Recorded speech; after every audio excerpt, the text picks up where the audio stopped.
अल्लाह की तलवार। हज़रत खालिद बिन वलीद की दास्तान तकरीबन 1400 साल पहले अरब के तपते हुए सहरा में एक ऐसा अजीम सिपाही पैदा हुआ जिसका नाम तारीख के सफ़हात पर है, हमेशा के लिए नक्श हो गया। आप कुरैश के मुअज़्ज़ज़ खानदान से ताल्लुक़ रखते थे और वालिद का नाम वलीद बिन मगीरा था। बचपन ही से जंगी तरबियत हासिल की, घड़सवारी, तैरंदाजी और तलवारबाजी में महारत हासिल की। इस अजीम सिपाही का नाम था हज़रत खालिद बिन वलीद, मगर उनकी कहानी इस्लाम के मुखालिफ के तौर पर शुरू होती है। जंग उहद जब नबी करीम ने मक्का में इस्लाम की दावत देना शुरू की तो हज़रत खालिद इन लोगों में शामिल थे जो इस्लाम के मुखालिफ थे। जंग उहद में उन्होंने कुरैश की फ़ौज की क़ियादत की और अपनी बेहतरीन जंगी हिकमत अमली से मुसलमानों को शदीद नुकसान पहुंचाया, मगर इस जीत के बावजूद इनके दिल में बेचैनी थी। वो नबी करीम के अखलाक, सब्र और मुसलमानों की कुर्बानियों को देखते रहे। आखिरकार हक उनके दिल में जाग उठा। फैसला किन लम्हा सुलह हदीबिया के बाद हज़रत खालिद ने सोचना शुरू किया, मोहम्मद ज़रूर हक पर हैं, मैं कब तक उससे मुना मोड़ता रहूंगा। आखिरकार उन्होंने मक्का छोड़ा और मदीना की जानिब रवाना हुए। नबी करीम ने उनका इस्तकबाल मुस्कुराकर किया और फरमाया, ऐ खालिद, मैं जानता था कि तुम्हारी अक्ल हक को पहचान लेगी। इस दिन से हज़रत खालिद न सिर्फ मुसलमान बने बल्कि इस्लाम के सबसे अजीम सिपा सालार भी बने। अल्लाह की तलवार उनकी पहली जंग बतौर मुसलमान जंग मोता थी, जहां मुसलमान रोमी सल्तनत के खिलाफ लड़े।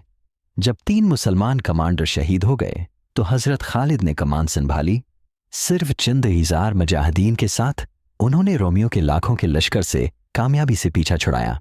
नबी करीम ने उन्हें ये अजीम लक़ब दिया, सीफ अल्लाह, अल्लाह की तलवार। सल्तनतें लर्ज़ उठीं। हज़रत खालिद की क़ियादत में मुसलमान फ़ौजों ने फ़ारिस और रोम जैसी अजीम सल्तनतों को हिलाकर रख दिया।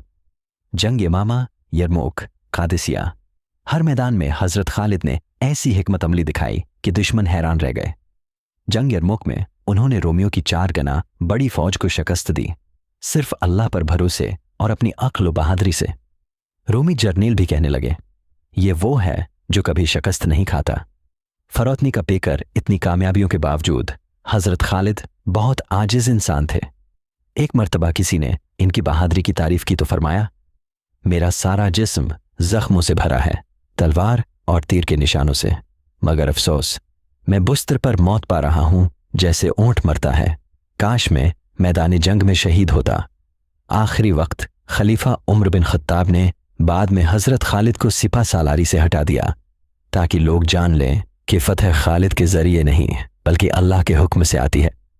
हज़रत खालिद ने बग़ैर शिकायत के हुक्म माना, नमाज पढ़ते, अल्लाह का शुक्र अदा करते और अल्लाह की राह में ज़िंदगी गुजारते रहे। आपकी वफ़ात 21 हिजरी 67 ईस्वी में हिम्स, शाम में हुई। आपकी कब्र पर लिखा था, यहाँ अल्लाह की तलवार दफन है जो कभी शिकस्त न खा सकी। खलासा, हज़रत खालिद बिन वलीद की ज़िंदगी सिर्फ जंग की नहीं बल्कि हिदायत, आजिज़ी, इत्ताअत और हक़ को कबूल करने की एक रोशन मिसाल है। वो जो कभी इस्लाम के मुखालिफ थे, इस्लाम के सबसे बड़े मुहाफिज बने। आज भी उनका नाम ईमान वालों को जोश, हौसला और फ़ख्र देता है।